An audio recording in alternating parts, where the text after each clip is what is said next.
Selanjutnya materi yang keempat, yang terakhir pada hari ini, yaitu tentang seluk-beluk kompetisi matematika di SMA. Yang pertama disampaikan oleh Ibu Profesor Dr. Rini Indrati, dan berikutnya Bapak Atok Zulianto, MSc PhD.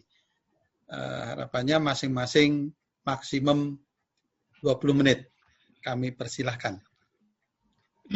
Matur nuwun Bapak Yoyo. Selamat pagi Ibu Bapak yang saya hormati. Perkenankan saya menyampaikan satu sarana yang tadi sudah dimulai oleh Bapak Subanar, Bapak Peke, Ibu Lina. Kalau kita membuat anak-anak itu cerdas, sepertinya kita ingin juga memberi kesempatan adik-adik itu untuk mengaktualisasi diri pada kesempatan-kesempatan yang sudah ada, ya baik diberikan oleh perguruan tinggi maupun oleh Dikbud. Nah, saya akan menyampaikan seluk-beluk kompetisi matematika di SMA. Sebenarnya juga ada ini KSN, maaf saya lupa, ini saya tambahkan KSN, dan nanti KSN ini akan disampaikan oleh Bapak Dr. Atok. Jadi saya akan menyampaikan lebih pada KOPSI, kemudian nanti ada sedikit informasi tentang LMNAS dan juga OSM. Nah,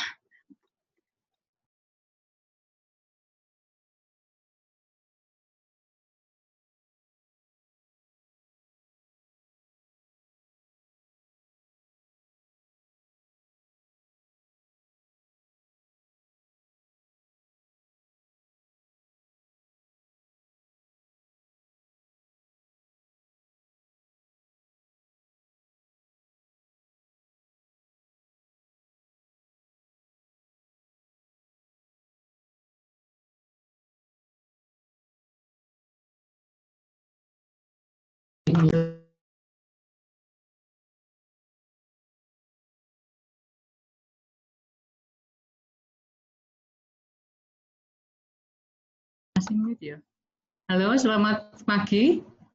Pak Yoyo, sudah terdengar? Sudah. Ya, maaf, ternyata suara saya tidak, masih mute tadi, masih unmute, jadi maaf. Selamat pagi Ibu Bapak yang saya hormati. Jadi tadi Pak Banar, Pak Peke, dan Bu Lina sudah menyampaikan bagaimana mendidik adik-adik itu menjadi siswa cerdas. Jadi pada kesempatan ini saya akan mencoba menyampaikan peluang apa yang bisa digunakan adik-adik untuk mengaktualisasi dari apa yang dikatakan siswa cerdas tadi, memberi peluang kepada adik-adik untuk menyampaikan aktualisasi dari pikiran critical thinking-nya, kemudian nanti cerdasnya itu tadi. Seluk-beluk kompetisi matematika di SMA, nanti kami akan menyampaikan KSN, maaf saya tambahkan, nanti akan disampaikan oleh Bapak, akan lebih pada KOPSI, LMNAS, dan OSM. Nah, kalau Ibu Bapak nanti masuk ke Pusresnas, websitenya Pusresnas, maka Ibu Bapak akan menemukan di sana ada kompetisi SMA, SMP, dan juga nanti bahkan SD. Gitu. Nah, jadi silakan nanti berkunjung ke pusatprestasi-nasional.kemdikbud.go.id. Nah, kalau kita perhatikan di SMP, karena saya mendapat berita bahwa ini juga Bapak Ibu dari SMP, bahkan tadi ternyata dari SD, punten saya yang dari SD belum menambahkan.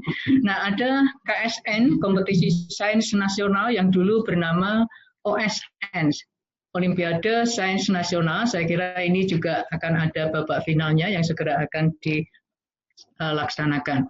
Kemudian ada FLS2N, Festival dan Lomba Seni Siswa Nasional. Kemudian yang ketiga itu ada Gala Siswa Indonesia. Jadi ini akan menjadi peluang pada adik-adik siswa SMP nanti mengaktualisasi baik dari sisi akademik maupun yang non-akademik. Nah, semuanya akan membangun pribadi adik-adik dalam meningkatkan diri, memotivasi dalam belajar. Nah, untuk yang SMA ini memang lebih komplit, itu ada KSN, kemudian ada KOPSI, kemudian ada LBDI ya, ini udah lama sekali LBDI ini, kemudian ada NSDC, National Schools Debating Championship, ini biasanya double dengan LBDI, begitu, so, ini sudah sangat lama ya, yang LBDI maupun NSDC ini. Juga ada LFS2N untuk tingkat SMA, jadi ini ada untuk SMP maupun SMA. Dan bahkan karena anak-anak SMA itu sudah mulai nanti ada suka ini memproduksi banyak hal gitu, diberi kesempatan untuk melakukan ekspovisi yang lebih memberi peluang untuk kewirausahaan. Nah, kalau kita punya KSN maupun KOPSI, ini dulu namanya Olimpiade. Hanya kemudian memang tidak diperbolehkan lagi memakai nama Olimpiade mulai tahun 2019 setelah pelaksanaan KOPSI kemarin seperti itu. Nah, KOPSI di sini lebih ke penelitian, sementara kalau untuk yang sains ini lebih ke materi. Nah, kemudian di SMK, nah yang OSTN dulu ada, tapi sejak tahun 2009 ya Pak, atau 2000 berapa ya Pak? Atau itu 15 atau itu mulai tidak ada lagi untuk OSTN-nya, tapi masih tetap ada LS2N, masih ada LKS tingkat SMA, SMK. Nah, semuanya ini sebenarnya adalah wujud dari kepedulian dari negara, Bapak Kementerian Dikbud, tentang bagaimana adik-adik SMA itu menjadi siswa yang berpotensi meningkatkan pribadi dan juga meningkatkan akademik. Jadi membangun dan memajukan SMA. Saya kira ini tidak akan membangun adik-adik, tetapi juga akan membangun pola pikir, pola pendidikan, dan segala sesuatunya bagi SMA itu sendiri, baik juga bagi Bapak Ibu Guru dan juga sistem di sekolah maupun plan ke depan bagi sekolahnya. Nah, KOPSI saya akan mulai sedikit memaparkan tentang KOPSI, kompetisi penelitian siswa. KOPSI ini sangat seru dan memang mereka punya sesuatu panduan yang selalu diserukan pada peserta, juga pada semuanya, pada juri dan juga pada timnya, itu selalu mengatakan mereka harus mempunyai jargon meneliti itu seru. Nah, ini silahkan nanti berkunjung di KOPSI-nya, di sana sama semuanya, hanya di belakang itu ada KOPSI 2000, yang saya ambil yang 2020 karena memang sekarang itu sudah 2020. Nah, kemudian, apa itu KOPSI? Nah, saya kira ini ada hal yang berbeda daripada KSN. Nah, saya tidak menyampaikan lebih detail tentang KSN. Nah, untuk yang KOPSI ini memang lebih ke penelitian, jadi keinginan untuk memberikan kesempatan siswa untuk berkreasi, berinovasi, nah sesuai dengan minat dan bakatnya. Sebenarnya ada banyak bidang, tapi nanti saya lebih ke matematikanya. Kemudian membangun integritas dan sikap tanggung jawab, karena kalau mereka sudah mulai penelitian itu akan ada tanggung jawab, kerjasama, kemudian juga bagaimana delivery dari mengambil kesimpulan, mengambil analisis itu sudah akan kelihatan, jadi logikanya terbangun, kemudian pemikiran analitisnya juga akan terbangun. Nah, kemudian, menjaring siswa yang memiliki bakat dan kemampuan dalam bidang penelitian, serta memperoleh hasil penelitian yang orisinal, tentu ada orisinalitas yang mau dibangun di sana, jadi ada kompetisinya juga kompetitif, begitu. Nah, kemudian, memilih siswa untuk diikutsertakan dalam berbagai lomba penelitian, forum ilmiah, serta publikasi nasional maupun internasional. Ini merupakan penjaringan untuk kegiatan di internasionalnya. Kemudian menjadi media sosialisasi hasil penelitian siswa kepada masyarakat dan dunia industri. Tentu ini kalau yang matematika, ini karena yang saya sampaikan ini baik bidang matematika, fisika, terapan, maupun rekayasa, teknologi, ISH juga ya, ekonomi, psikologi, dan sebagainya. Nah, kemudian ada beberapa bidang lomba. Bidang lombanya yang pertama itu adalah MST. MST pun terdiri dari matematika, kemudian sains, dan teknologi. Kemudian yang matematika ini belum dituliskan di sini walaupun sebenarnya terbuka bagi semua materi. Ada aljabar, ada kalkulus, ada algoritma, ada topologi, ada geometri, trigonometri. Sebenarnya di sini juga statistiknya banyak dipakai. Justru ini nanti yang mungkin kita bisa membuka untuk diskusi bersama dengan teman-teman Bapak Ibu di SMA maupun adik-adik di SMA. Nah, kemudian untuk FTR, ini ada fisika terapan dan rekayasa. Ini biasanya adik-adik itu punya, ini yang ada mau ke robot juga bisa ke sana. Kemudian biasanya adik-adik itu memakai Arduino, itu paling populer di sana sepertinya, seperti itu. Nah, kemudian ada ilmu sosial dan humaniora yang juga melibatkan psikologi di sini. Nah, ini di sana ada ISA. Tapi karena ini yang kita undang itu adalah Bapak Ibu yang bekerja di MST, matematika utamanya. Jadi inilah yang saya ambil hanya yang dari sisi matematika. Ini belum dimasukkan waktu membuat panduan, kelupaan untuk yang statistik seperti itu karena di SMA statistik masih masuk di matematika, sepertinya begitu. Nah, proses dari KOPSI itu dimulai dengan pengiriman proposal, nanti ada review proposal. Nah, tapi pada waktu review ini benar-benar memberikan masukan, nanti para juri itu memberikan masukan pada apa yang tertulis di proposal, sehingga proposal itu nanti akan menjadi laporan atau naskah yang bisa dinilai dengan baik dari sisi keakuratan, dari sisi ketepatan metode yang dilakukan adik-adik. Kemudian ada penilaian laporan. Nah, penilaian laporan ini nanti digunakan untuk memilih finalisnya. Nah, kemudian pada waktu final itu ada eksibisi, ada pameran. Nah, pameran itu nanti poster yang harus disampaikan, dan sehari setelah poster itu adalah presentasi. Jadi siswa yang terpilih menjadi finalis nanti harus membuat poster dan juga presentasi. Nah, jadi di sini tuh ada pelaksanaan penelitian, itu bisa dilakukan di sini, atau mungkin ada yang sudah mulai di awal, tapi membuat apa kira-kira proposal yang harus saya tulis nanti. Nah, proposal dan naskah laporan saat mengunggah harus ada izin sekolah. Jadi ini siswa tidak boleh dibiarkan, jadi kita memberi kesempatan, kebebasan adik-adik, tetapi juga harus memantau dan juga memandu. Karena tidak hanya memantau dengan memberikan izin, tetapi juga mendampingi melalui pembimbing. Setiap tim itu maksimum 2 siswa dan wajib didampingi pembimbing dari sekolah yang sama, jadi tidak akan mengambil dari sekolah yang berbeda. Nah, kemudian ada template, jadi cukup bagus. Kalau saya lihat di dalam websitenya itu cukup lengkap. Ada template yang disediakan untuk wajib ditaati. Jadi ini yang menjadi mudah sebenarnya, itu adalah semuanya dibuat clear. Panduannya clear, template-nya clear, bagaimana menyusun logbook, bagaimana membuat surat izin, surat pernyataan bahwa yang dilakukan itu orisinal atau tidak, itu semuanya clear di sini. Jadi nanti ada template. Kemudian laporan disampaikan disertai logbook penelitian. Nah, ini yang biasanya logbook ini yang juga harus ditandatangani ini oleh pembimbingnya dan juga oleh siswanya, itu harus ditulis dengan rapi untuk bukti bahwa siswa itu melakukan penelitian.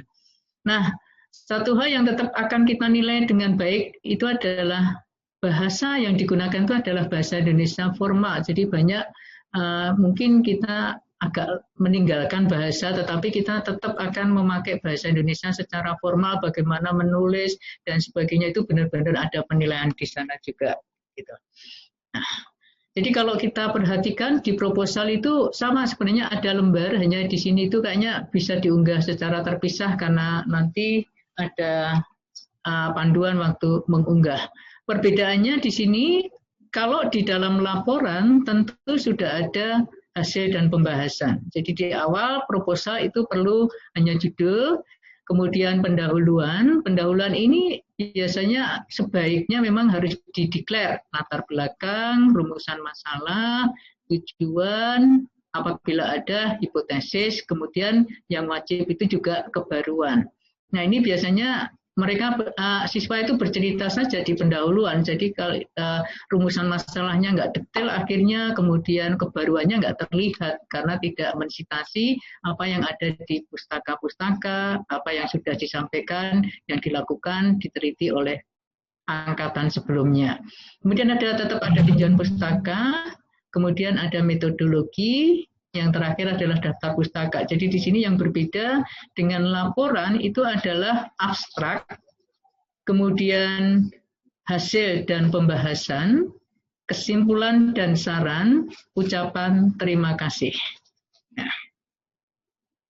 Nah, untuk perumusan masalah, merupakan hal yang sangat penting sehingga ini wajib dituliskan, sebenarnya sebaiknya juga dituliskan secara eksplisit. Nah, peserta itu menganggap memaparkan di latar belakang sudah cukup sehingga perumusan masalahnya seringkali terlupa dan tidak dirumuskan dengan baik. Nah, kemudian juga karena ini penelitian, originalitas itu pasti diperlukan sehingga peserta itu harus menunjukkan kebaruan. Apa yang dilakukan, apa yang baru. Kalau pernah ada yang melakukan penelitian yang sama, sebenarnya perbedaannya di mana? Materinya bisa sama, alatnya bisa sama, tapi mungkin arah yang difokuskan itu berbeda. Inilah kepentingan menyampaikan di kebaruan. Kemudian juga tinjauan pustaka ini digunakan untuk memperkuat kebaruan penelitian. Banyak siswa yang lupa bahwa di tinjauan pustaka itu bagaimana menyampaikan tinjauan pustaka. Ini yang harus hati-hati. Nah, kemudian metodologi penelitian ini sebenarnya lebih pada nanti keakuratan itu seperti apa yang mau diberikan. Alur dari penelitian yang mau dilakukan itu seperti apa. Pada hasil dan pembahasan ini tidak boleh hanya sekedar menyampaikan, tapi secara analitik, secara logika, secara analisis harus benar. Nah, biasanya juga diminta detail atau tidak, dalam atau tidak dari pembahasan tersebut, gitu. Nah, kalau kita berbicaranya nanti kaitannya dengan hukum ya nanti sebenarnya di tinjauan pustaka itu bisa ditambahkan hukum atau di metodologinya seperti itu. Nah, kemudian pustaka itu adik-adik peserta untuk SMA itu memang kelihatannya agak terganggu karena mungkin nggak terbiasa atau mungkin karena belum terlatih. Nah, biasanya adik-adik itu mengambil pustaka-pustaka Indonesia yang juga masih bersifat general, yang tidak mengarah pada penelitiannya. Nah, sebenarnya kata kunci di dalam pustaka yang diinginkan untuk penelitian ini adalah tidak mengambil dari Wikipedia dan sebagainya, yang sejenisnya ya, Wikipedia ada macam-macam itu, yang pedia itu.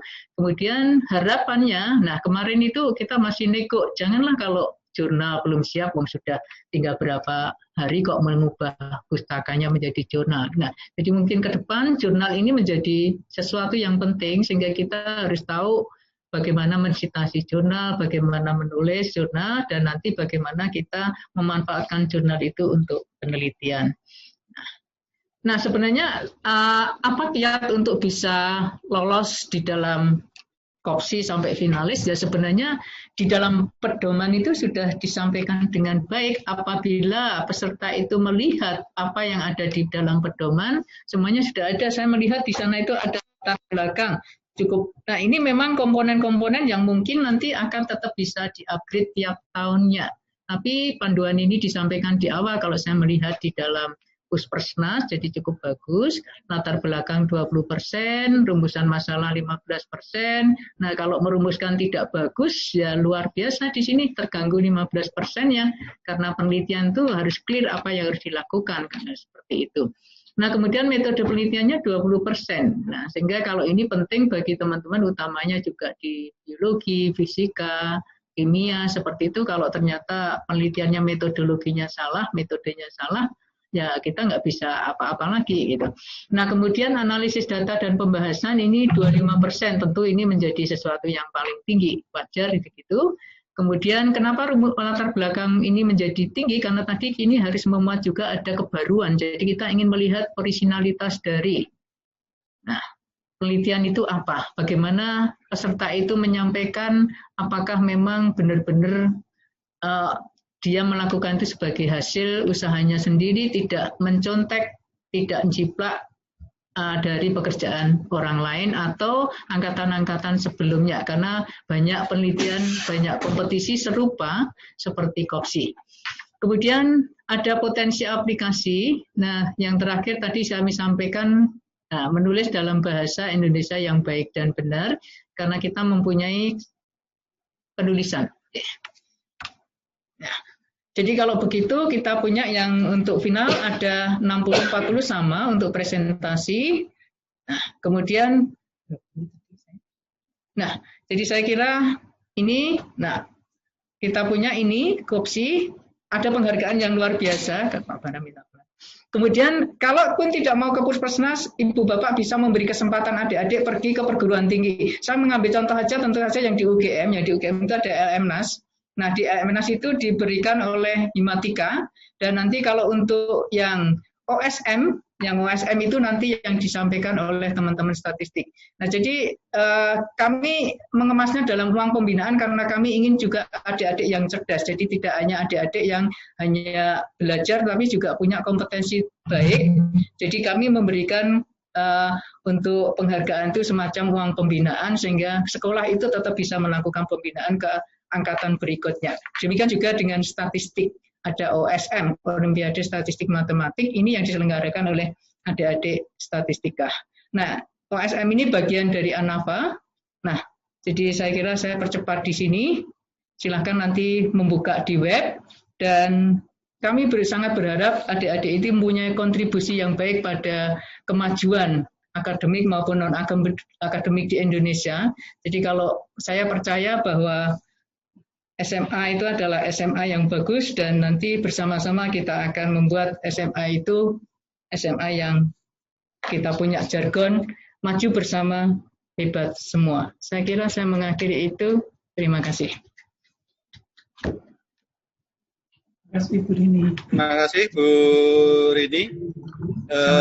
Selanjutnya Pak Atok, kami persilahkan Pak Atok Zulianto. Dari Madiun juga, Jawa Timur. Terima kasih Pak Yaya. Rasanya bisa didengar jelas nggih?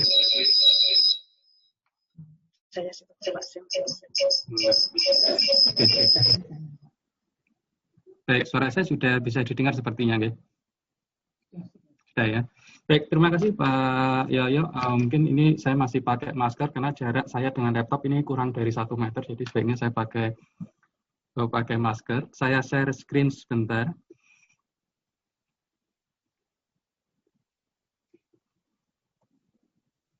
Baik, mudah-mudahan sudah terlihat screen saya. Sudah. Sampun. Sampun, nggih. Sampun. Baik, terima kasih pada Bapak Ibu Guru yang berpartisipasi pada acara ini. Jadi di sini saya hanya akan menyampaikan, mungkin bukan seluk-beluk ya, karena waktunya yang singkat, jadi mungkin kalau seluknya saja mungkin nggak sampai, jadi ini mungkin hanya sekilas saja tentang kompetisi sains nasional. Kalau dulu namanya Olimpiade, ya, sekarang namanya kompetisi sains nasional. Mungkin di awal ini perlu saya sampaikan bahwa di sini saya bukan dalam rangka mengajari Bapak Ibu Guru, ya. Jadi ini saya dalam rangka sharing, berbagi, dalam rangka hanya memberikan gambaran seperti apa kompetisi sains nasional itu. Hanya sekilas saja karena hanya dengan waktu sekitar 20 menit. Ya. Kalau tadi Bu Rini sudah menceritakan banyak hal tentang kompetisi, saya mungkin agak sedikit lebih mengerucut kepada problemnya atau kepada materinya terkait dengan kompetisi sains nasional ini. Baik, jadi seperti tadi telah kita sampaikan bahwa dulu namanya Olimpiade, sekarang berubah menjadi kompetisi. Ya, strukturnya juga berubah. Ya, mungkin saya tidak perlu terlalu detail di sini. Struktur baru itu di bawah Pusat Prestasi Nasional, itu langsung di bawah Sekjen Kemendikbud. Kemudian ada 4 tahapan di dalam kompetisi sains nasional. Yang pertama, seleksi di tingkat sekolah, ini masing-masing sekolah boleh silahkan mengadakan seleksi sendiri. Seleksi di sini tidak harus seleksi dalam bentuk tes ataupun apa, tapi sekolah memilih siswa untuk ikut, itu juga sudah termasuk seleksi. Kemudian ada kompetisi tingkat kabupaten atau kota yang kita namakan sekarang KSNK, kalau dulu OSK. Kemudian ada KSNP, kalau dulu namanya OSP. Nah, yang gongnya itu nanti yang KSN, ya, yang kalau dulu namanya adalah OSN. Baik, saya tidak akan detail di sini, saya langsung saja. Nah, mungkin saya akan langsung kepada aspek apa yang diukur di dalam KSN Matematika di sini yang kita bicarakan. Ini saya ambilkan dari panduan dari KSN Matematika yang dari tahun ke tahun sepertinya masih tetap untuk matematika ini. Aspek yang diukur itu adalah yang pertama problem solving. Nah, problem solving ini nanti sudah mulai diukur baik mulai dari tingkat kota kabupaten sampai nanti tingkat nasional. Kemudian reasoning itu juga sudah mulai diukur, tapi untuk di tingkat kota kabupaten itu belum diukur. Karena di tingkat kota kabupaten nanti jawabannya itu hanya berupa jawaban akhir saja. Ini mulai diukur nanti di OSP-nya. Kemudian komunikasi tertulis. Nah, ini nanti mulai diukur juga di OSP sama di KSN-nya. Baik. Apa itu yang dimaksud dengan problem solving? Problem solving di dalam KSN Matematika itu yang dimaksud adalah persoalan-persoalan yang diberikan di dalam kompetisi ini merupakan persoalan-persoalan yang sifatnya tidak rutin. Jadi kalau Bapak Ibu melatih atau mengajarkan siswa biasanya kalau mendekati ujian akhir nasional itu kemudian memberikan latihan soal-soal untuk UN, kemudian untuk masuk perguruan tinggi atau mungkin kalau dari SMP ke SMA soal-soal UN dan sebagainya, itu termasuk soal-soal yang rutin sebagian besar. Kalaupun toh ada soal yang sifatnya itu adalah HOTS, itu mungkin hanya 1-2. Tapi sebagian besar itu sifatnya adalah rutin.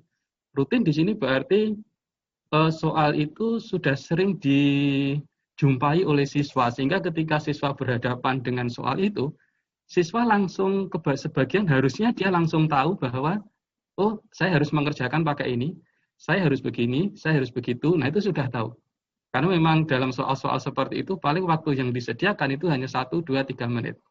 Ya, itu soal-soal rutin. Tapi tidak demikian dengan KSN Bapak Ibu. Untuk KSN itu tentunya soalnya adalah soal-soal yang non-rutin. Sebagian besar meskipun ada 1-2 mungkin yang di tingkat kabupaten itu yang mungkin sifatnya nanti sederhana. Tapi sebagian besar tentu adalah soal-soal yang non-rutin. Ini juga berlaku di berbagai negara. Tidak hanya di Indonesia, tapi di seluruh negara. Ya. Kemudian dalam soal problem solving ini, itu dibutuhkan suatu kreativitas.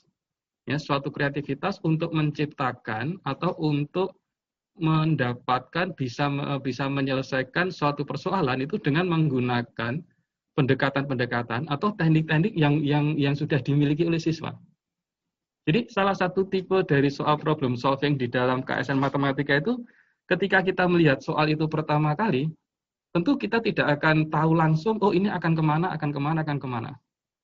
Kita perlu berpikir dulu apa yang harus kita pakai, apa yang harus kita gunakan, strategi apa yang harus kita pakai.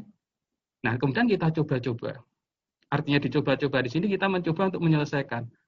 Ketika mencoba menyelesaikan, belum tentu langsung akan mendapatkan hasil. Ya, semacam itu. Kemudian dalam problem solving ini siswa juga dituntut untuk bisa memilih, meramu apa-apa yang sudah dimilikinya. Nah, jadi tipe-tipenya seperti itu untuk soal-soal kompetisi, Bapak Ibu. Baik, mungkin untuk reasoningnya itu lebih ke penggunaan penalaran matematika, jadi menggunakan logika matematikanya. Saya mungkin karena waktunya yang singkat, saya hanya akan memberikan gambaran salah satu contoh soal problem solving di dalam tipe-tipe kompetisi.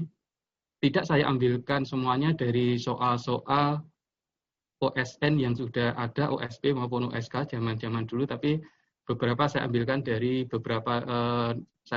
negara lain. Ya, karena sebetulnya hampir sama saja nanti tipe-tipe soalnya karena materinya sama. Ya. Apa materi yang diujikan nanti di dalam KSN ini? Ada 4 pada dasarnya, yaitu aljabar, teori bilangan, kemudian geometri, kemudian kombinatorika. Jadi ada 4 hal itu. Materi ini sudah digunakan sejak Olimpiade Internasional yang pertama, sejak IMO. Itu memang materinya disepakati sudah tahun berapa itu, 50-an sekian itu. Nah, sampai sekarang materinya pun juga masih seperti ini. Nah, jadi ada 4 hal yang utama di dalam materinya ini. Baik, mungkin saya buka sedikit maskernya, agak nggak enak ternyata ngomongnya pakai masker. Ini adalah beberapa topik di dalam masing-masing bagian tadi. Tidak saya tuliskan semuanya, hanya saya ambilkan beberapa supaya cukup saja di dalam slide yang saya pakai ini. Ya, saya kira saya tidak perlu membacakan satu-satu, tidak perlu menjelaskan satu-satu. Baik, Bapak Ibu, mungkin langsung saja saya berikan salah satu contoh seperti apa soal-soal yang termasuk atau bisa kita kategorikan problem solving di dalam tipe-tipe soal kompetisi ini. Saya ambilkan dari negara tetangga, yaitu dari bukan negara tetangga, ya tetangga juga, ada tetangga jauh, Kanada. Jadi Canadian Open Mathematics Challenge tahun 2001.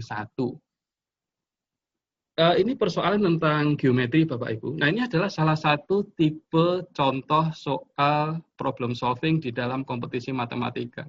Tipenya hampir sama, materinya juga hampir sama di seluruh dunia, ya aljabar, geometri, teori bilangan, kombinatorika itu. Ya. Baik, jadi dalam menghadapi persoalan geometri seperti ini, tentu yang perlu kita lakukan untuk menyelesaikan persoalan ini adalah untuk geometri, tentu kita perlu menggambar. Karena kalau kita mau menyelesaikan persoalan geometri tanpa bisa menggambarnya, tentu akan sulit membayangkan, Bapak Ibu. Ini diketahui segitiga sama kaki. Untung pertanyaannya di sini segitiga sama kaki. Jangan salah, ini bukan segitiga bersama kaki. Kalau segitiga bersama kaki, nah itu lebih sulit lagi. Ini hanya segitiga sama kaki. Ya. Jadi ada segitiga sama kaki dengan panjang AB sama dengan AC sama dengan 5, BC-nya 6. Titik D-nya pada AC dan P pada BD, sehingga sudut APC 90 derajat. Kalau sudut ABP sama dengan sudut BCP, berapakah perbandingan AD dibanding DC? Ketika kita melihat soal ini tanpa menggambar, kita akan sulit untuk membayangkan. Sehingga kita harus berusaha menggambar. Dan ketika kita menggambar, kita akan usahakan supaya gambarnya itu betul-betul mirip sesuai dengan soal yang ada. Kalau di sini sama kaki yang diminta, ya kita usahakan gambar segitiganya itu betul-betul sama kaki. Karena visualisasi gambar itu nanti akan sangat membantu. Baik, kalau kita coba gambarkan problemnya seperti ini. Jadi ada segitiga sama kaki, sudah saya gambarkan di sini. Ini sisinya di sini 5, di sini 5, di sini 6. Nah, ini visualisasi gambar seperti ini sangat perlu. Kemudian diketahui APC tegak lurus, visualisasi tegak lurus ini juga sangat diperlukan. Ya, karena ini akan sangat membantu. Baik, jadi sudah kita dapatkan gambarnya. Nah, setelah kita mendapatkan gambarnya, langkahnya bagaimana Bapak Ibu? Mau tidak mau untuk persoalan geometri, kita harus mengerahkan semua kemampuan, semua pengetahuan yang ada terkait geometri bidang seperti ini. Di antaranya adalah segitiga. Pengetahuan tentang lingkaran. Pengetahuan tentang trigonometri. Segitiga misalkan dengan kesebangunan dan sebagainya. Sehingga dengan gambar yang ada ini yang ditanyakan adalah perbandingan AD dibanding dengan DC. Kita akan berusaha mencari perbandingannya. Nah, ini termasuk problem solving, soal yang tidak rutin. Kenapa tidak rutin? Karena begitu kita menggambar, kita pun juga belum tahu secara cepat, oh ini mau kita apakan. Nah, yang perlu di dalam soal-soal geometri itu adalah seringkali kita perlu untuk menambahkan sesuatu di dalam gambar yang sudah ada di dalam soal. Menambahkan sesuatu yang memungkinkan kita untuk bisa menyelesaikan persoalan ini. Salah satunya apa? Mungkin karena ini segitiga sama kaki, kita bisa menggambar garis tinggi. Oh iya, kalau saya gambar garis tinggi dari A ke BC, nanti garis tinggi ini akan tegak lurus dengan BC. Dan kalau ini tegak lurus dengan BC, berarti saya akan bisa mendapatkan BC ini terbagi menjadi 2, masing-masing 3 sisinya. Nah, mungkin itu bisa sebagai langkah pertama. Apakah langkah itu akan menjamin untuk mendapatkan penyelesaian? Nah, tentu tidak, Bapak Ibu. Harus kita coba. Itulah problem solving di dalam matematik kompetisi. Tidak ada jaminan yang kita lakukan di awal itu akan memberikan hasil. Tentu yang saya lakukan di sini yang memberikan hasil Bapak Ibu, karena kalau tidak nanti waktunya akan terbuang. Jadi kita coba dari soal yang ada, ini saya pindah tempat ini gambar soal yang tadi, ini kita buat garis tinggi, seperti tadi saya sampaikan. Nah, dengan adanya garis tinggi ini, saya punya siku-siku di sini, saya punya siku-siku di titik T di sini. Apalagi yang harus saya lakukan? Nah, kita harus berpikir dengan mengamati gambar ini. Ini tidak mudah.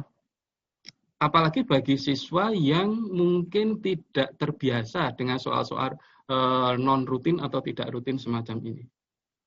Ingat Bapak Ibu, kalau kita punya lingkaran, kemudian kita punya diameter lingkaran, kemudian kita punya suatu titik yang berada pada lingkaran, kemudian titik-titik ujung dari diameter kita hubungkan dengan sudut pada lingkaran itu, maka sudut di dalam keliling lingkaran itu besarnya adalah 90 derajat. Sehingga karena di sini saya punya ada lingkaran, ada siku-siku di sini, ada siku-siku di T, ada siku-siku di P. Oh iya, kalau begitu ini mungkin bisa saya buat suatu lingkaran dengan AC, ini saya ambil sebagai diameternya. Mungkin membantu, kita coba. Nah, sehingga kita punya gambaran semacam ini. Jadi ini ada lingkaran. Kita buat lingkaran. Jadi kita perlu menambahkan unsur-unsur yang nanti bisa membantu di dalam menyelesaikan persoalan ini. Setelah kita mendapatkan gambar ini, apalagi Bapak Ibu yang kita lakukan? Salah satunya mungkin kita perhatikan ini. Segitiga BDC. BDC ini. Kita perhatikan segitiga BDC. Nah, dalam segitiga BDC, kalau kita menggunakan aturan trigonometri, aturan sinus, nah ini kelas 1 SMA ya mungkin ya, atau kelas, sekarang namanya kelas 11, kelas 10 Bapak Ibu. Ya. Ini kita akan mendapatkan CD dibagi dengan sinus theta sama dengan BC dibagi dengan sinus sudut BDC. Ya, kita punya paling nggak data di sini. Jadi dari gambar yang sudah kita dapatkan, kita berusaha untuk mengumpulkan data yang sebanyak-banyaknya untuk menyelesaikan problem ini. Baik, dari sini berarti saya mendapatkan, oh CD-nya sama dengan ini. Oke. Oh kalau begitu saya coba mencari, ada trigonometri. Mungkin kita manfaatkan trigonometri. Ingat sifat dari sin alfa min beta. Sin alfa min beta ini bisa kita, bisa kita gunakan formula sin cos plus cosin. Setelah sin 180 min kita rubah menjadi sin 180 pakai sifat sin 180 minus itu. Jadi seperti ini. Ini menggunakan identitas trigonometri biasa. Kemudian kita perhatikan segitiga APT. APT ini Bapak Ibu. Kemudian segitiga CPB. CPB, mana CPB ini? Kenapa kita perhatikan ini? Kita lihat sudut-sudutnya ini. Ini ada sudut alfa di sini, sama di sini sudutnya alfa. Kemudian di sini saya punya sudut theta. Kenapa di sini alfa sama? Karena setelah kita buat lingkaran tadi, dengan membuat lingkaran tadi akan membantu kita mendapatkan, kalau ini tadi di sudutnya kita namakan dengan alfa, maka yang ini juga alfa karena akan menghadap busur yang sama. Nah, ini salah satu manfaat kita memakai yang lingkaran tadi. Kemudian kita coba cari lagi mana sudut yang sama. Sudut yang sama kalau di sini saya namakan theta, di sini juga theta, karena ini menghadap busur yang sama. Jadi itu manfaat kita menambahkan lingkaran tadi. Kemudian kalau di sini theta, di sini alfa, kemudian tadi dengan menggunakan segitiga kita mendapatkan ini theta ini juga alfa karena ini tadi sama kaki. Sehingga kita mendapatkan segitiga APT itu sebangun dengan segitiga CPB-nya. Dari kesebangunan ini, kita mendapatkan perbandingan antara PA dengan PC. PA ini, PA, saya bagi dengan PC, ternyata sama dengan AT dibagi dengan PC. Kenapa kita pakai itu Bapak Ibu? Kita perhatikan kita mendapatkan PA dibagi PC. Kita lihat di sini bahwa tangen dari theta itu kan sama dengan PA dibagi PC. Sehingga dari sini saya mendapatkan PA dibagi PC sama dengan 4/6. Oh kalau begitu saya mendapatkan tangen tetanya. Kalau tangen theta dapat, tentunya sin theta kita dapat, cos theta kita dapat. Nah begitu gagasannya. Jadi kita memanfaatkan sifat lingkaran, kesebangunan segitiga, sifat-sifat trigonometri. Nah ini yang kita maksud dengan tadi meramu pengetahuan yang sudah dimiliki oleh siswa tadi. Diramu kemudian digunakan sebagai teknik-teknik untuk menyelesaikan persoalan yang ada ini. Baik, jadi dari sini kita mendapatkan tangen tetanya sama dengan 4/6. Kemudian setelah kita mendapatkan tangen theta, daripada saya mencari sinus tetanya, ini saya bagi saja semuanya dengan cosinus theta, karena kita tahu sin theta dibagi cos theta itu adalah tangen theta. Nah, jadilah bentuknya lebih sederhana gini. Dan cosinus DCB bisa kita ketahui Bapak Ibu, karena sudutnya siku-siku di sini. DCB. Nah, sudut ini kan tadi ada ATC yang siku-siku. Tangen tetanya sudah dapat, nah jadilah kita ketemu CD-nya. Nah, seperti itu gambarannya. Kita dapat CD, kalau CD-nya sudah ketemu, AC-nya ada, berarti kita dapat AD. AD-nya dapat, CD-nya dapat, dapatlah yang diminta, yaitu perbandingannya sama dengan setengah. Nah, seperti itu Bapak Ibu gambaran dari yang saya maksudkan dengan problem solving tadi, yaitu soal yang tidak rutin. Kita tidak tahu seperti apa penyelesaian di awalnya. Kita tidak tahu harus bagaimana, kemudian diperlukan kreativitas, diperlukan teknik-teknik yang sudah dipunya, diperlukan pengetahuan-pengetahuan yang sudah dipunya siswa, pengetahuan yang ada di ramu, kemudian setelah itu dicoba untuk menyelesaikan persoalan ini. Ya, ini hanyalah salah satu contoh. Baik, saya masih ada beberapa contoh soal lagi, tapi tentu dengan waktu yang ada tidak akan mungkin saya share bagaimana solusinya. Saya hanya memberikan gambaran saja. Ini adalah salah satu contoh soal di dalam negeri. Kalau tadi soal dari negara tetangga jauh, ini soal di dalam negeri, yaitu OSN tahun 2016. Ini lebih sulit dibandingkan dengan yang soal yang tadi. Ya. Meskipun saya ada solusi formalnya, solusi resminya dari jurinya yang pernah ditampilkan di website Kemendikbud kalau tidak salah, ini saya skip saja solusinya karena waktu. Saya hanya ingin memperlihatkan bagaimana tipe-tipe soal yang ada di dalam kompetisi. Nah, ini salah satu contoh yang pernah keluar di Cina tahun 2002 yang dilakukan oleh Jilin Mathematical Society. Jilin itu di mana? Di Cina, Bapak Ibu. Nah, cuman saya tidak tahu pastinya di mana.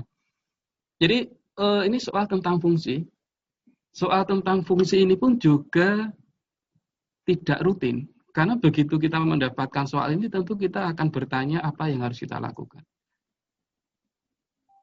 Tapi ini pun tidak memerlukan penyelesaian yang panjang. Kita hanya memanfaatkan dari 2/tidak-samaan ini. Jadi hanya kita manfaatkan yang fx plus 5 kurang dari fx plus 5. Kemudian menggunakan yang fx plus 1 kurang dari fx plus 1 ini. Karena x plus 5 bisa saya tuliskan sebagai x plus 4 tambah 1, jadi begini. Terus kita lakukan x plus 4 bisa saya tulis menjadi x plus 3 tambah 1, dan seterusnya. Sehingga akhirnya yang ujung kiri kembali ke ujung kanan sama persis. Sehingga yang di dalam ini juga harus sama persis. Karena itu kita mendapatkan fx ditambah 5 sama dengan ini. Jadilah fx plus 1 sama dengan fx plus 1. Setelah ketemu fx, nanti kita gunakan untuk menghitung gx-nya. Mengapa kita bisa mendapatkan fx dari hasil terakhir? Perhatikan bahwa f1 sama dengan 1. Kalau f1 sama dengan 1, ini bisa saya ganti x-nya 1. Sehingga yang kiri menjadi f2, yang kanan menjadi 2. Begitu seterusnya saya mendapat f3, f4, sampai f2002. Setelah dapat f2002, dapat lagi 2002. Perhatikan Bapak Ibu, meskipun ini soal tahun 2002, tipe soal seperti ini biasanya tetap bisa juga kita ganti tahunnya sesuai dengan tahun yang ada. Kalau sekarang umpamanya tahun 2020, nah ini bisa saja pertanyaannya di 2020. Seringkali tipenya seperti itu. Oke. Nah, soal terkait fungsi juga pernah ada di OSP tahun 2015. Jadi ada fungsi yang semacam ini sifatnya, kemudian ditanyakan nilai F 2012. Seringnya seperti ini Bapak Ibu. Kalau tahun 2015 ada angka banyak tahun 2015. Tahun 2029 banyak angka tahun 2029, namanya seperti itu. Tapi belum terjadi tahun 2009. Baik, kalau kita perhatikan, ini saya tulis ulang lagi soalnya. Dari fx sama dengan ini, kemudian di sini ada f2 min x, ini akan memberikan gagasan kepada kita untuk mengganti x-nya itu dengan 2 min x. Ini. Kita ganti fx-nya dengan 2 min x, sehingga kita punya bentuk seperti ini. Oh, yang atas ada fx, yang bawah ada fx.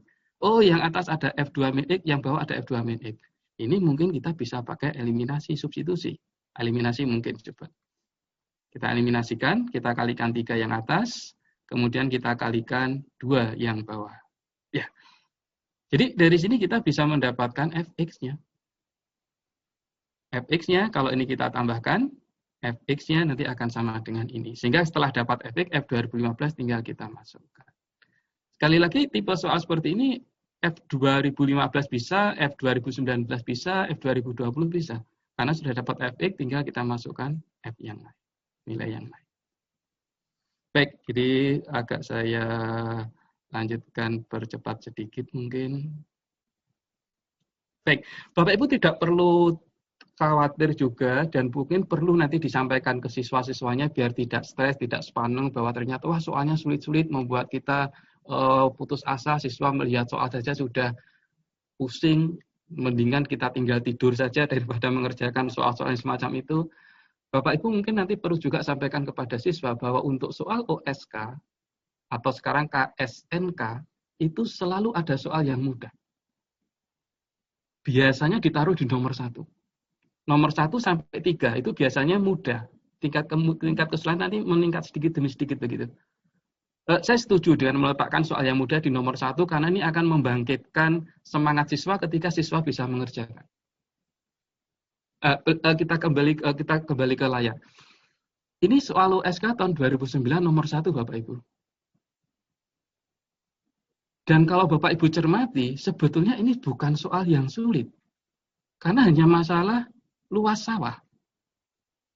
Tentu di dalam soalnya tidak ada gambarnya. Dan kalau digambar ini gampang sekali, gambarnya pasti seperti ini. Yang ditanyakan luasnya.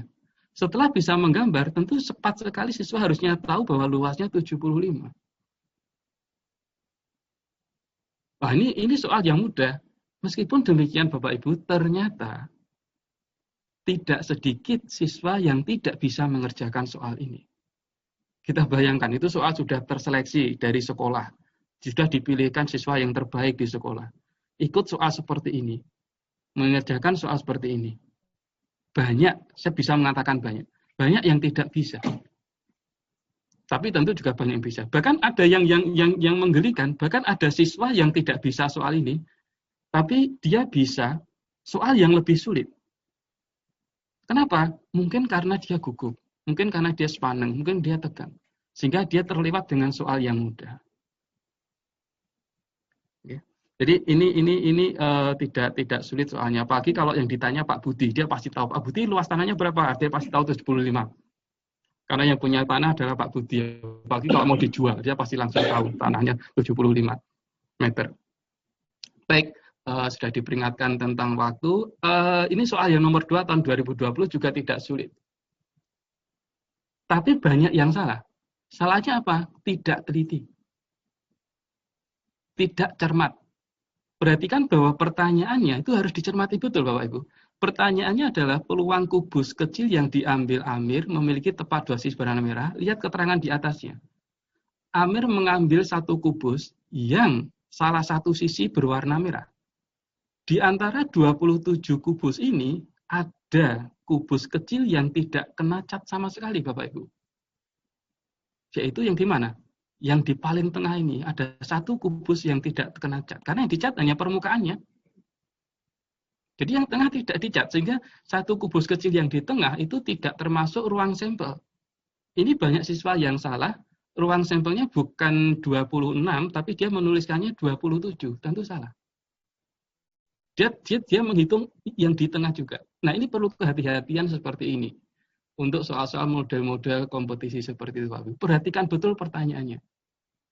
Kadang ditanyakan berapa banyaknya siswa menjadi misalkan berapa banyaknya bilangan prima yang memenuhi ini. Ada siswa yang menjawabnya bukan banyaknya, tapi bilangan primanya itu apa saja dituliskan. Nah itu tentu akan mempengaruhi jawaban. Jadi kalau cermat ini tidak sulit Bapak Ibu, karena ini yang dua warna tentunya ada 12, bisa dicek nanti, bisa dilihat, diamati dari gambar ini. Yang salah satu sisi berwarnanya itu ada 26. Paling tidak salah satu sisi berwarna. Maksud saya yang ruang sampelnya tadi. Kemudian peluang dua warna tentunya 2/12/26. Bisa juga Bapak Ibu tidak melihat langsung mencari 2 warna, bisa dicari yang 3 warna. Mungkin 3 warna lebih mudah karena yang paling pojok. Dan kalau kubus seperti ini ada 8 pojok. Kemudian yang 1 warna lebih mudah juga karena 1 warna ini hanya ada 1 di setiap sisi. Kubusnya sisinya ada 6, sehingga yang 1 warna ada 6. Nah, yang 2 tinggal sisanya. Oh, yang 2 tinggal sisanya berarti kan tinggal 26 dikurangi dengan 14, jadilah 12. Ya, jadi tidak terlalu sulit, tidak semuanya sulit Bapak Ibu. Dan soal nomor 1 sampai 10 untuk KSNK ini nilainya sama, baik itu sulit maupun mudah. Siswa mengerjakan nomor 1 nilainya benar, nilainya 2, mengerjakan soal nomor 10 yang lebih sulit nilainya juga 2. Jadi mungkin bisa disampaikan ke siswa jangan melewatkan soal nomor 1, 2, 3. Itu seringkali soal yang mudah atau agak mudah. Baik, saya kira begitu. Terima kasih Bapak Ibu, hanya sekedar sharing. Mohon maaf kalau ada yang tidak berkenan. Oke, sampun Pak Yayo. Oke, terima kasih Pak Atos. Pak Atos. Pak Atos, waduh. Lama mau bilang Atos dan atas jadi Atos. Ya Pak, ini kalau dipukul Atos Pak. Bukan Atos Sunda ya. Bukan Pak. Ya, terima kasih Pak Atos, Pak Atos atas presentasinya.